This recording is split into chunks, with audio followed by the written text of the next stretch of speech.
Marriages are made in heaven, but visas are granted by UK Home Office. In this video, I'm going to cover the frequently asked questions for UK spouse visa. Whether you file outside the UK or inside the UK, you're switching from any other visa. These are the main questions that I have over the years of practice that I have just developed. I have listed them on the website and I will discuss them line by line. I'll also link it below in the description where these questions are. You can read it for yourself, follow along with the video. You can open it while you're watching the video and I will explain each and every question. We already have the requirements page for spouse visa. We also have the list of documents, etc., which you can download. But this is one area about the FAQs, frequently asked questions, which I wanted to address. I have updated them on the website. I'll take them one at a time and discuss this over here. It will cover most of your doubts for spouse visas in the UK, spouse partner visas, unmarried partner, fiancé visas, everything in the relationship area. So the first question in the FAQs that I've listed is just follow along and I will read that and also explain and give my insights. What are the main requirements? This is a very common question I have been asked. What are the main requirements for a UK spouse visa? So the main requirements, summarily, they are three of them: relationship requirement, financial requirement, and accommodation requirement. And the way the rules are drafted is there is an appendix FM. So the rules are in the format of appendices. Appendix FM, appendix family members, that's the name of the immigration rules, where everything is listed, the specified evidence, what you need to provide to prove your relationship, what you need to provide to prove your financial requirement, etc., has been listed over there, and that's very much legally drafted. So I'll try and simplify in these areas over here. So relationship requirement, both you and your partner, that's the sponsor, must be in a genuine and subsisting relationship. This is a very, very important part. And either you should be married or in a civil partnership or have been living together in a relationship for at least 2 years. And this living together requirement has also been further diluted. I have also linked a video over there if you scroll through the pages about people who have not been able to live together, durable partners who have been in a relationship but for whatever reasons they have not been. I have also linked another video over there. So if you scroll through the pages through this page, you will get those. There are several videos. One of them is for durable relationship but you have not been able to live together. Many issues have been addressed in that one. The durable relationship aspect, the definition has been changed, etc. So everything has been discussed. So that's the main thing: relationship requirement, either married or in a civil partnership, or if you're about to get married, you can apply for a fiancé visa, which is just given for 6 months to come to the UK. Then during the 6 months, you're not allowed to use National Health Service, no UK medical services you cannot use. Also, you cannot work in the UK. That's one of the hindrances that people always avoid filing, that unless you really have a need that you want to get to married in the UK for any personal reasons, maybe the family is here or you want to get married in the Church of England or anything like that. Other than that, people prefer to get married outside the UK and then come to the UK. And if you are already in the UK on any of the visas, you can get married in the UK. Even if you are without any visa, if you are an overstayer, you don't have any visa, still you can get married. I know this is another question that people have asked me many times. Can I get married? Yes, you can get married. There is nothing in the rules or in the law, UK law, that stops you from getting married. But if you are an overseer, you may be interviewed, the registrar where you give the notice to get married, etc., they may interview you. Subsequently, Home Office may interview you. They may ask questions, interview, detain you if they don't believe the relationship is genuine. There's the reason people avoid getting married if they are, unless their relationship is genuine and they want to go through all the investigation, then you can definitely get married. So there is nothing in the rules stopping anyone from getting married in the UK, irrespective of their immigration status or nationality. Okay, so that's about relationship. The list of documents is there. You can watch that. There are links and you can download also. Financial requirement. So currently the financial requirement is 29,000 GBP. Last year around April 2024, the changes happened. Previously it was 18,600. Anyone who joined the rules, either they started as a fiance or they first filed their first spouse or partner visa, etc., On the old rules, 18,600 income requirement was there at the time. They continue on that. Whether from the fiancé they switch to a spouse, that cohort has already moved on because fiancé is only given for 6 months, so that's not much relevant. But yes, anyone who has given a spouse visa for 2.5 years, they can extend further, they can get ILR on the basis of 18,600. But anyone who has joined the rules, so I'm just currently, this is the status as of today.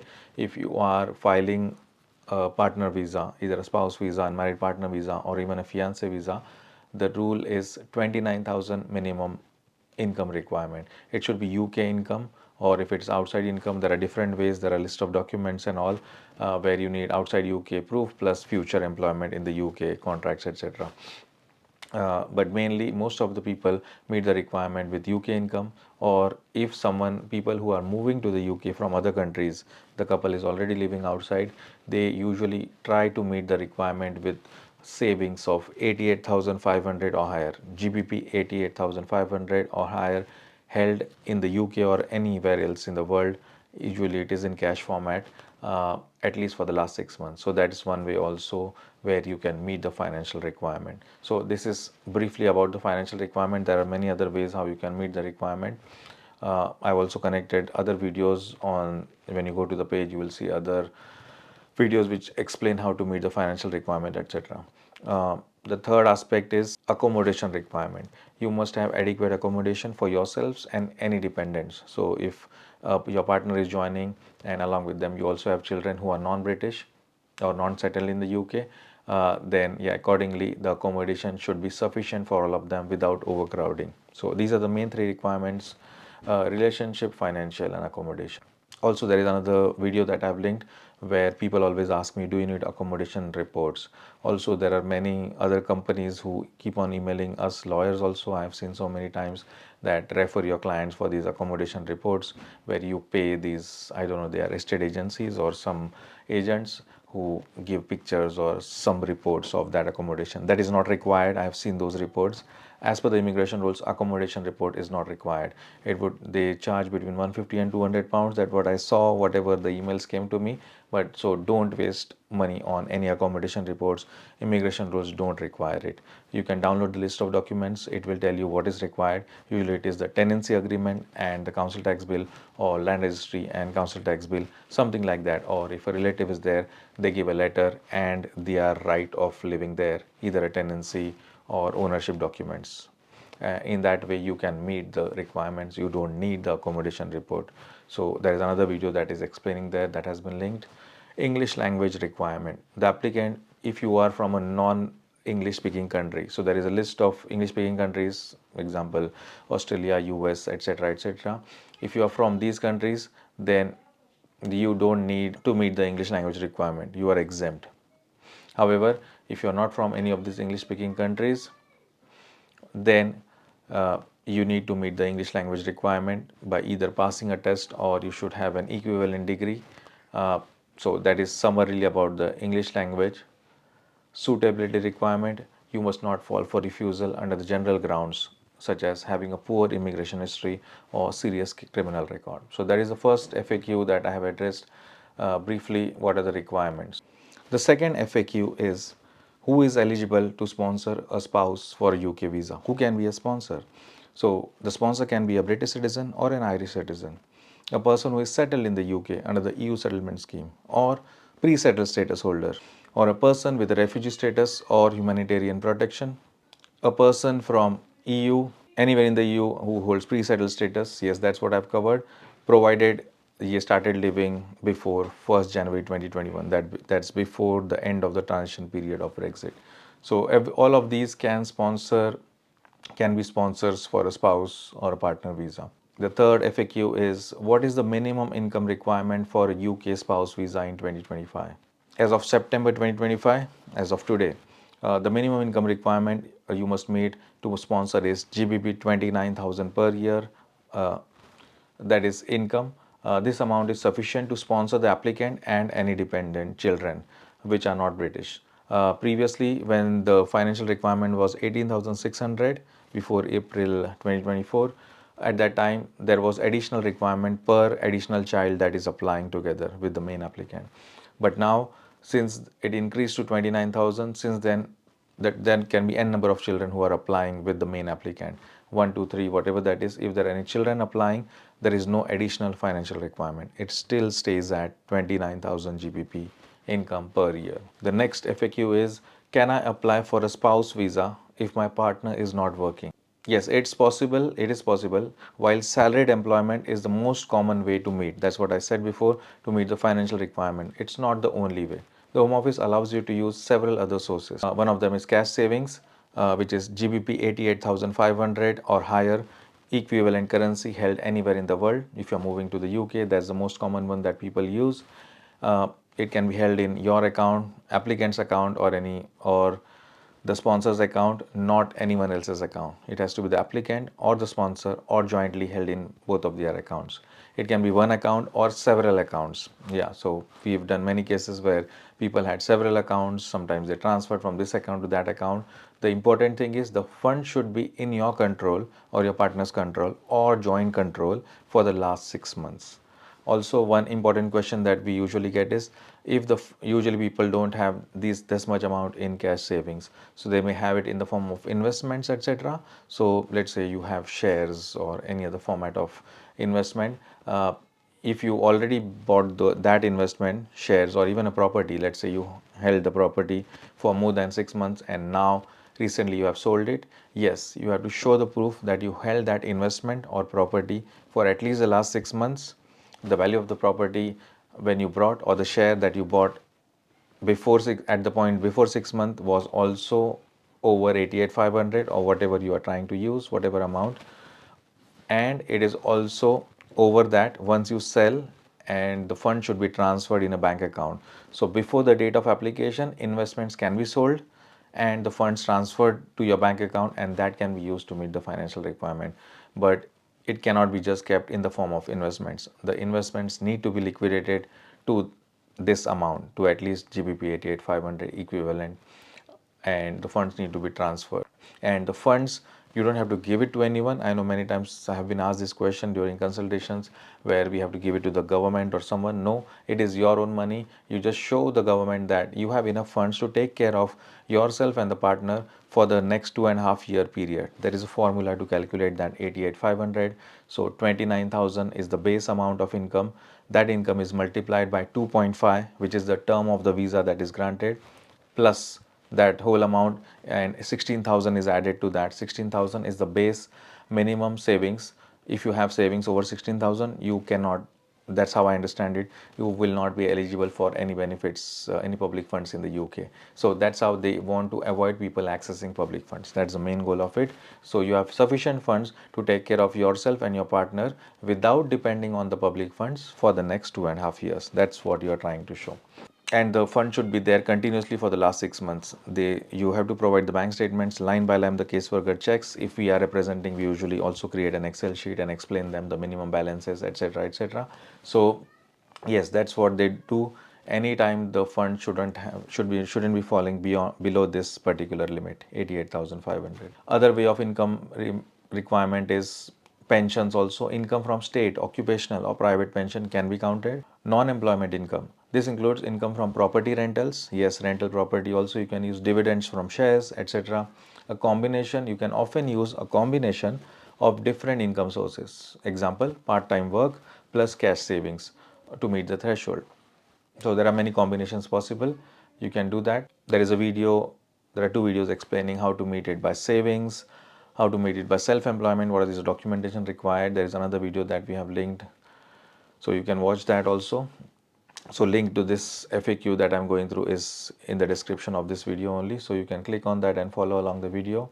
The next FAQ is you need to provide, how do we prove our relationship is genuine and subsisting? You need to provide a range of evidence that tells the story of your relationship. Think of it as building a portfolio of your life together.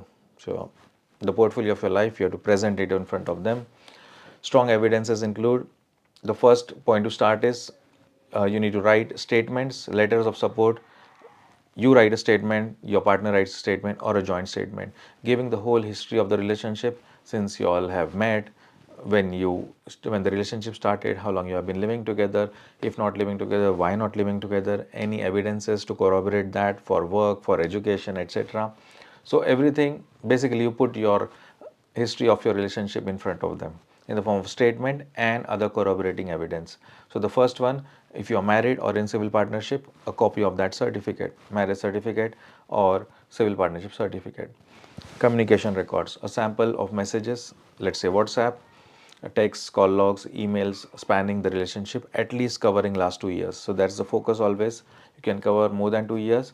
So for example, if you are giving your WhatsApp evidence over the last 2 years, maybe use one page or one screenshot. One page would be ideal. For WhatsApp, for example, I know many clients give that. There is a way, if you Google search how to send my chat history to myself, you will get the steps even on iPhone or on Google phones also. You will get it on Android also. There are steps. You can send the whole, it comes as a text file. You can use one page of that. It may come as 500 or 1000 pages. You don't have to give all of it. Try to give one page every month. Something like that would be better. Photographs, a selection of photos of you together, ideally with family and friends at various events. So spread across your photographs across last 2 years at least. Yeah. And let's say different events, Christmas celebration, birthday celebration, if a wedding has happened in the last 2 years, maybe wedding photographs or something, or any different events, maybe 4 or 5 photographs of each event, maybe 25-30 photographs ideally. Don't try to give them 200 or 500 photographs. Yeah, many times we speak to home office senior managers. Yeah, I am a member of Immigration Lawyers Association. I am Sachin Sawant. Yeah, I am an immigration lawyer, and we ask them what is that you really need.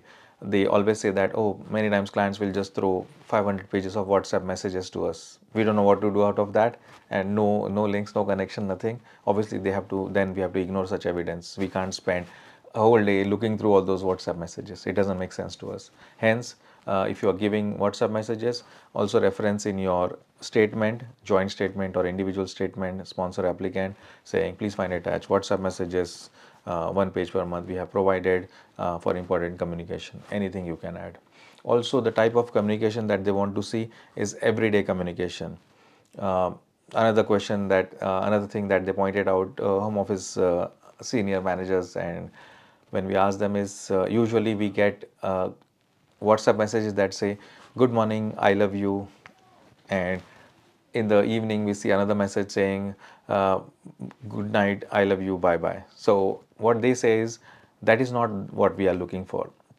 An example message that they would be looking for is, for example, one partner has gone out to work and returning, and another one is at home. So he or she messages the partner saying, "Oh, we are out of milk. Can you please get it on the way home?" That is an everyday relationship discussion that they want to see. What a usual normal couple does with each other, maybe sending some, like let's say a picture of a furniture, should we buy this? That is the communication that they want to see. Everyday basis, what happens between uh, couples. That's what they want to see. That's what they said. Secondly, about photographs also, don't try to dump 500 or 1000 photographs, not making any sense. Always reference your photographs in your statement saying, please find attached photographs for the following occasions, 5 photographs. You can then number them, make a photo book, however you want to present, doesn't matter. Just it should make sense to whoever is reading that or looking at that. So, and they can easily identify what you're trying to show them, saying, okay, these 5 photographs are for this particular event where I met, or we went to see his parents or her parents or whatever. These are the photographs of we celebrating Christmas, whatever that is.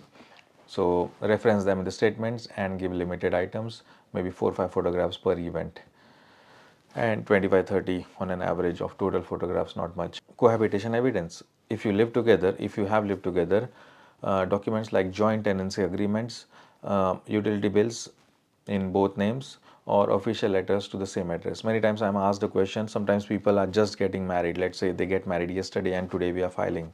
We have done many such applications. So even on the same day, where we are sent the marriage certificate in the morning and by afternoon we are submitting the application.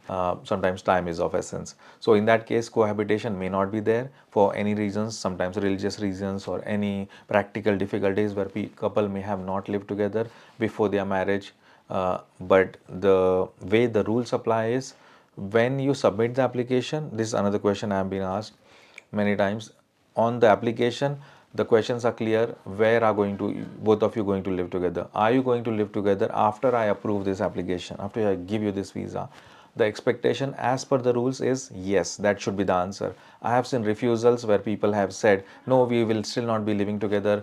My partner is working in Scotland, I am working in London, whatever that is, and we will not be living together, will be whatever. The living together is the main thing. If you are not intending to live together, it is highly unlikely that your application will be approved. And though there are specific questions on the form to that effect.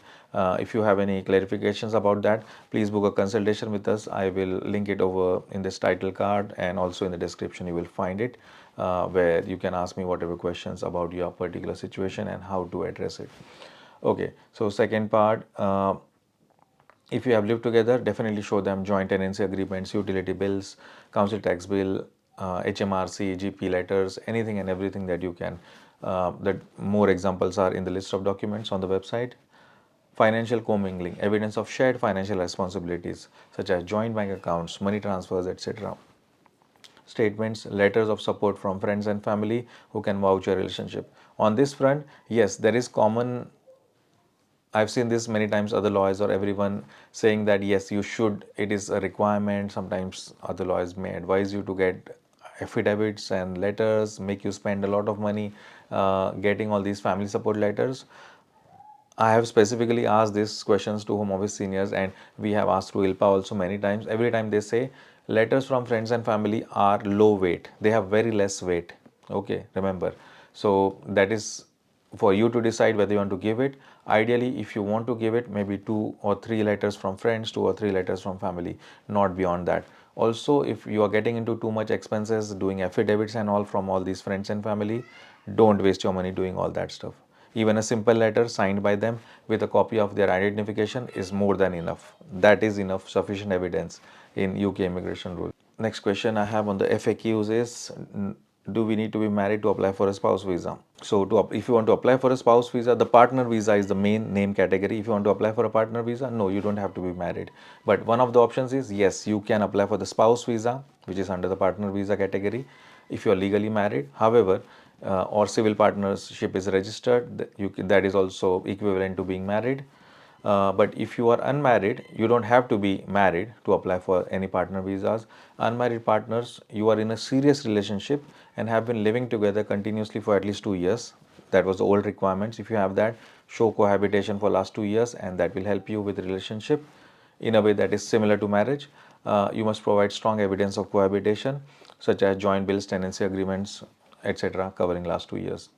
Also, important thing, I've addressed that briefly over here, and unmarried partner rules have a new definition of durable partners.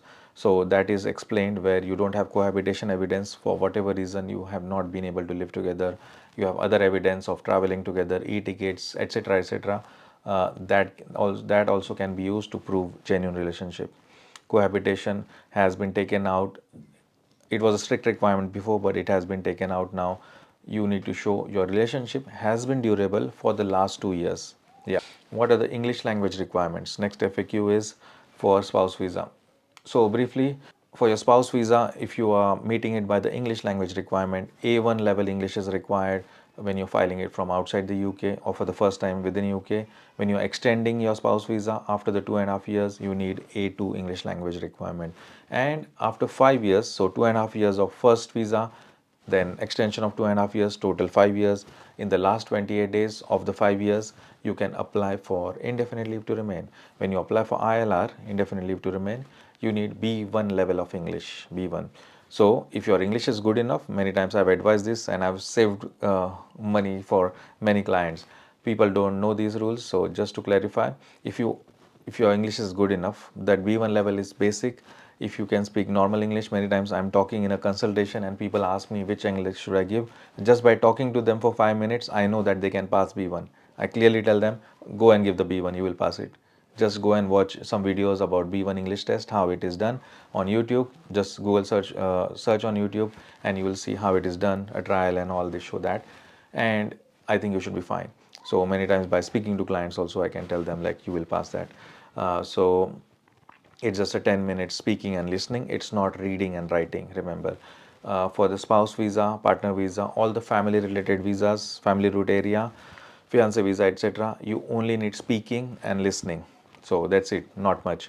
uh, if you can understand me this video very well, yes, you should be able to understand good English, I think. And even when I talk to clients, yes, I can tell them whether level B to B1 can be passed. So you can pass the B1 at the first stage, even when you are filing a fiance visa or the first spouse visa, then use it throughout till the end, till the time you get ILR. The certificate will expire after 2 years, but you can keep on reusing it if you used it for a previous successful application. Okay, so the B1, you pass it one time. Don't ever spend on tests. I think 150 200 pounds every time. You will end up spending extension and ILR at least twice. So don't do that. Pass the B1 if you are able to, and use it throughout your journey till ILR. And the same can be used for even the expired one, because it is used for ILR also. It can be used for citizenship, British citizenship also. So that's how you can save money. I think there is a video also, I've linked it there. You can watch that. I've spoken on detail in that. And also you are exempt from the English language requirement if you are a citizen of an English speaking country, example USA, or Canada, Australia, etc., or hold a degree or higher that was taught or researched in English and is recognized. So if it's a UK degree, yes, you don't need anything else, just the UK degree award is enough. But if it's outside UK degree, then you need to get the equivalency letter from UK ENIC. I have linked it over there on the FAQ. You can click and apply to them directly. They charge something 150 200 pounds to give that letter and all of that stuff. Yeah, you can call that ENIC customer service, and they should be able to help you with that. You are also exempt if you are over 65 years of old, the applicant is over 65 years of old, or have a physical or mental condition that prevents you from meeting the requirement. I have done these also many times. Over 65 also people do move to the UK from other countries. I've seen that, or even sometimes people get married. So if you are over 60, 65, the applicant, you don't need to meet the English language requirement. Or even we have done cases where people have physical or mental condition. It's a medical condition for which they cannot give the exam, etc., but you need a letter from a GP. There is a specific format and all. You can have a consultation with us and we can guide you if you are in that category. The medical practitioner has to confirm specifically why you are unable. It's not that easy. They have to specifically uh, address every problem that you have and why that problem doesn't let you sit for the exam, or you cannot understand, or you cannot comprehend, or you cannot speak, whatever that is. So that has to be clearly defined. It's quite a detailed form that the medical practitioner is supposed to fill. If you are just not able to pass the test because you cannot speak English, that doesn't give you that exception. So it has to be a physical or mental condition confirmed by a medical practitioner. How do I apply for a UK spouse visa from outside the UK? So these are the steps. Usually the process follows these general steps. Complete the online application form, pay the fees, immigration surcharge and visa fees, book a biometric appointment at the visa application center, upload your supporting documents, attend the appointment. At the appointment, they will take your biometrics, fingerprint, digital fingerprint and digital photograph. That's it, and you go. Usually at the appointment, they will never interview you. This is another fear. Many times I have been asked by clients, will they interview me? No, they will not interview you. Also, when you go to the visa application center, that is not UK government. They are not UK Home Office. They are third party. They are VFS. VFS is a company, or TLS contract is in the UK and VFS is outside UK. These are third party companies. Think of them as courier companies for simple analogy. They take your digital fingerprint and photograph and forward it. If you ask them to scan document, they scan it and forward it. That's it. That's their job. They don't make any decisions. Important. So that's a very important one. Many times I've been asked, will I be interviewed? No, you just go for the fingerprints and a digital photo over there, and if you have not uploaded, you pay there and they scan the documents for you. One pointer I will say over here, try to upload your documents yourself rather than trusting the VFS executives over there and bringing a bundle of documents. We would always suggest upload yourself. That's my suggestion, but you have the option of getting it scanned by them. Wait for a decision. So once you file, then you wait for a decision for the Home Office to inform you by email about the decision. Next question, can I switch to a spouse visa from within the UK? Yes, in many cases. This is known as an application for further leave to remain. You can typically switch to a spouse visa if you are in the UK on a long-term visa that was granted for more than 6 months, such as a skilled worker visa or student visa or graduate route visa. You can switch from these or any other points-based visa, global talent visa. However, you cannot switch to a spouse visa if you are in the UK as a visitor. In that situation, you must return to your home country and apply. Also, if you are an overseer in the UK, you may not be able to apply. I think there is another FAQ for that. I've also linked a video. There is another video on tourist visa and getting married in the UK. So, anyone considering that, just watch that video. What is the current processing time for UK spouse visa? Currently, as of today, so I am on 4th of September 2025 today. Processing times can vary depending on where you apply from and the complexity of your application. Applications from outside the UK, the standard processing time is typically up to 12 weeks, between 8 to 12 weeks, about 3 months or so. Applications from inside the UK, the standard processing time is usually around 8 weeks, about 2 months' time. Also, there are faster services. For an additional fee of £500 for outside UK applications, instead of 12 weeks, you will get a decision within 30 working days. It's about 6 to 8 weeks. That's what it works out to. For outside UK, instead of 12 weeks, about 8 weeks on a higher end. That's what I would say. Or for an additional fee of 1000, that's a super priority service in the UK, 1000 GBP, all the amounts are in GBP, which aims for a decision in 1 working day inside the UK. So instead of waiting for 6 to 8 weeks, within 24 hours on working days, they will make a decision on the super priority. The fees is £1000. How much does the UK spouse visa application cost? This is another FAQ. The cost is significant, has two parts. Application fee as of today, September 2025. The fee for applying from outside the UK is approximately not approximately, I think it is 1938. Yeah, it says approximately 1938, 1938. Applying from inside the UK costs around 1321, 1321. Everything is listed here. And the immigration health surcharge, which is the biggest killer. This is a mandatory fee that allows you to use the National Health Service. It costs 1035 per year multiplied by the term of the visa. So for spouse visa from outside the UK, which is given for 33 months, this would be total 3105. Yes. And for a spouse visa that is granted from inside the UK, if you are applying from inside the UK, it's given for 30 months, 2.5 years. The IHS will be 2587.50, 2587.50. Please note that the IHS is required to be paid to be filed the application, even if you have private medical insurance. Many times clients ask me, oh, I have my own private insurance for my work, for personal things, etc. Doesn't matter, you have to pay this government fee to access NHS. You may or may not access, that's your personal thing, but you have to pay this fees. Without that, you cannot submit the application. Also, the way the application goes is, once you fill it up, you save it. The first payment you make is of immigration surcharge. Once that is made, only after that the application goes forward and allows you to make the visa application fees. So it is impossible to get rid of it, and the rules require you. Without that, they won't consider your application. And always check the latest fees. I have linked the latest fees link also. These fees keep changing every year or so. Refusals are heartbreaking. So what are the most common reasons for a spouse visa refusal? This is just from experience. Refusals are heartbreaking but often avoidable. Yes, they are avoidable. I've reviewed many refusals. I've challenged in appeals. I am also qualified. We are qualified to appeal, etc. We file applications with the first higher tribunal, upper tribunal, etc. So these are common ones. I just listed them. The most common reasons include failure to meet the financial requirement. Not providing correct evidence or miscalculating income is a leading cause of refusal. Many times clients apply themselves, mainly I've seen in self-employed cases, etc. Even on salary, sometimes I've seen that.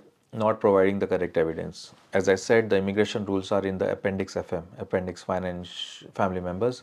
In that, there is specified evidence. For example, if you earn a salary, you need to give these documents, a letter from employer confirming this, last 6 months or 12 months, whatever pay slips, depending on the circumstances, variable income, fixed income, etc., etc. So everything has been defined. If you don't give any of those documents, then the caseworkers they do have a discretion to ask you, but the specified evidence allows them to refuse the application without giving you any opportunity.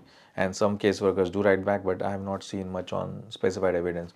On the financial, they usually may not write back. I've seen many refusals where they have done it in the first instance.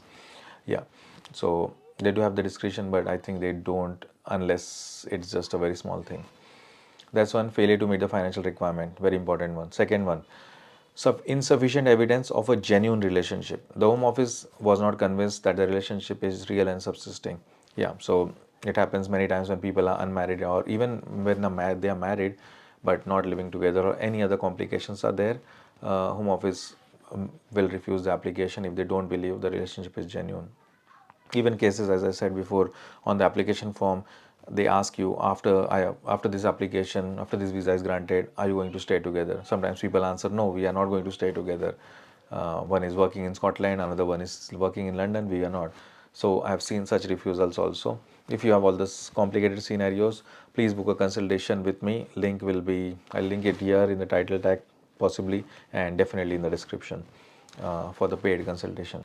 Incorrect or missing documents, submitting incomplete paperwork, expired documents sometimes, or evidence in the wrong format. Sometimes wrong format evidence is there.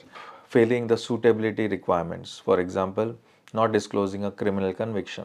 What documents are required for a UK spouse visa application? This is a brief FAQ, but can download the list of documents which is more in detail. So a typical document checklist includes applicants and sponsors' passports, current and valid, they should be, proof of relationship, marriage certificate, photos, communication logs, etc.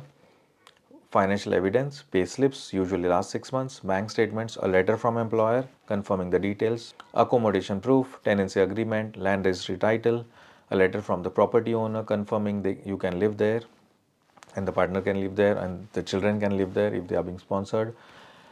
English language certificate, a pass certificate from an approved test center if you are using that. TB test, there are many TB countries. There is appendix TB, if you search for it, it should come up. Appendix tuberculosis, yeah. Required if you are applying from a listed countries. This is not an exhaustive list. The documents you will need to provide depend on your specific circumstances. So for example, there is a list of countries where TB test is required. For example, if you're applying from India, etc., India, Pakistan, etc., you will definitely need a TB test. But if you apply from US or some other countries, you may not need a TB test. So I've also linked the list of documents, the full list. You can click over there, go through it, and then download it and use it for yourself. Also, there are 3 videos that I have linked which explain the detailed list of documents. The whole list of documents that you download, you can follow along that with those 3 videos. It's quite a long one. I've gone too much in detail in all of them. Okay, another FAQ. Do I need a lawyer to apply for UK spouse visa? Very important. This is where I come into play. So let me answer that genuinely. It is not mandatory to use a lawyer or immigration advisor. Many people successfully apply on their own, especially if their case is straightforward. Example, a simple salaried employment and a long-term marriage. Just an example. However, you should strongly consider hiring a professional like ourselves, like me, or our team, if your case is complex. For example, you are self-employed. Yes, self-employed refusals, I have reviewed so many of them, till now. You have a poor immigration history, you overstayed or something happened. You have had previous visa refusals. Visa refusals, definitely do it through immigration lawyers. You are relying on complicated financial resources. There is a combination, sometimes rent, pensions, this and that. Yes, definitely use a lawyer at the time. And there is a link to book the consultation. You can straight away book on that FAQ. If you are in any of those categories, you're either self-employed, poor immigration history, previous refusal of UK visas or any other country's visas for that matter, complicated financial resources. How are the financial requirements calculated if my partner is self-employed? This is an interesting question. Meeting the requirement through self-employment is more complex. Typically, the sponsor will need to provide evidence of their income over the last 1 full financial year or last 2 financial years, average of 2 financial years. Key documents include annual self-assessment tax returns, SA 302, I think there's the form, tax form, business accounts prepared by an accountant, business bank statements, proof of tax payments and national insurance contributions, a letter from an accountant also confirming the accounts are being filed properly and all the income confirmations. Yeah, there should be a format of the letter somewhere on the channel. I know that I had posted it sometime on the website. There should be, if you go on the downloads, you should see the accountant's letter format. And the accountant should be registered with one of these regulated bodies in the UK, and they should write their registration number and sign. So that's very, very important. Rules are very specific. So this is an area where professional advice is highly recommended. How to meet the financial requirement. I put a video over there by self-employment income about how to meet by self-employment income. Can we use savings to meet the financial requirement? Another question. Common FAQ. Yes, you can use cash savings either, as I explained before, on their own or a combination with income. To rely solely on savings, you need 88,500 of savings held at least for the last 6 months. The savings must be held in an account in your name or your partner's name or jointly. The funds must have been in the account for at least 6 months prior to the date of application and must be immediately accessible. Cash format. That's what Home Office wants, easily accessible. If combining savings with income, the calculation, there is a formula, I put the formula, calculation is shortfall from 29,000 income multiply by 2.5 plus 16,000 equals to the required savings. For example, you are required 29,000 income, you earn only 20,000. So the shortfall is 29,000 minus 20,000, 9,000 short of the income requirement. So you take 9,000, multiply it by 2.5, take that number, add 16,000, 16,000 16,000 to that figure, and whatever you get the answer, that is the amount of savings you will need. Many times people ask me, this is a very common one I've been asked, do I need only 16,000 savings? No, you need savings which are over 16,000. So the way the formula works is, any savings up to 16,000 pounds will be ignored. Anything above that will only be counted towards the financial requirement. In other words, what is adequate maintenance requirement? This is another one. Another FAQ, this is an alternative way to meet the financial requirement by adequate maintenance. To meet the financial, that only applies if the UK sponsor receives one of the specific state benefits. If you are taking any public funds, if the sponsor, one of these, there is a list of public funds. The examples are PIP, Personal Independence Payment, carers allowance, if the sponsor is receiving PIP or carers allowance or attendance allowance, and there are others also, then they only need to meet adequate maintenance. Instead of meeting 29,000 income threshold, you only need to show you have enough money left over after paying for housing to be at least equal to what a family of your size would receive on universal credit. This is a much lower threshold. So in simple terms, if there is a British family, let's say someone who has settled you in the UK and they are getting benefits, okay, let's say husband, wife and one child, just taking a family household, and if whatever X amount benefits they get, let's say that is an X amount, adequate maintenance, the way the formula is calculated is, that is a normal X amount is required for a family of 3 and you are also a family of 3 and you are being sponsored. So in that case, to meet the income threshold, whatever income you have, you may be getting carers allowance, working part-time, whatever that is. So along with that, whatever total income is considered, universal credit, everything is considered, all benefits together, minus the accommodation cost. Sometimes if you're paying rent or anything, council tax, usually many times people, when they're getting any of these benefits, they also get council tax reduction or benefits. But if that is not the case, all accommodation costs have to be deducted. For example, let's say you earn 500 pounds per month,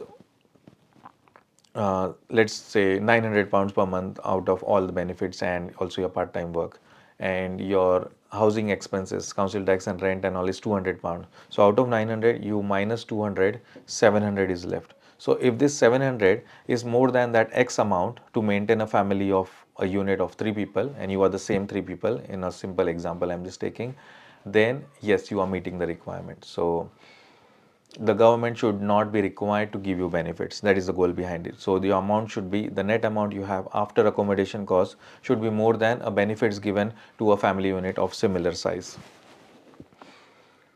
How long is the UK spouse visa valid for? Another important question I have been asked many times. If you apply from outside the UK, your initial visa, known as entry clearance, will be granted for 33 months, 3 and 3. So that is 2 years and 9 months. If you apply from inside the UK, your visa known as leave to remain, or currently it is called as permission. Now the new name has further changed from leave to remain, it's gone to permission. Apply for permission. Earlier we would say apply for leave to remain. Will be granted for 30 months, 2.5 years. So either 33 months from outside or 30 months from inside the UK. This is the first half of the standard 5-year route to settlement. Before this initial visa expires, you will need to apply for an extension to complete the 5 years to get your ILR. You can apply for extension as follows. Within the last 28 days, if you have only been given 30 months, you applied inside UK, then preferably wait until the last 28 days and then apply, because you will get further 30. So make sure in the total 5 years you are able to complete the 5-year count with those two visas, the first one and second one. Or if you apply too early, you may be short of the 5 years. By the time the second visa expires, you may have to apply for further extension, remember. So apply within the last 28 days of the first 30 months expiring. Also, if you have applied from outside the UK, you got 33 months of visa, then you can apply in the last 3 months, yeah, of your permission, because you will get further 30 months. So you will be enough you to make 60 months. So summarily, if you had only 30 months, apply in the last 28 days of that expiring. If you got 33 months, apply in the last 3 months of that expiring for extension. Next question. Can I work in the UK on a spouse visa? Yes, absolutely. One of the main benefits of the spouse visa is that it comes with a full right to work in the UK. You can take up almost any job for any employer, or even be self-employed and start your own business. When can I apply for ILR, indefinite leave to remain, that is permanent residence? You can apply for ILR, also known as settlement, after you have lawfully resided in the UK on the spouse visa route for a continuous period of 60 months, 5 years. Another question I have been asked, if you spend more time outside the UK, there are explanations and all. I have done cases where people have not been able to live for 1 year. They were caring for a family. The couple was outside sometimes one party was outside for work, business. All these need to be addressed through immigration lawyers. Don't try to address such situations yourselves.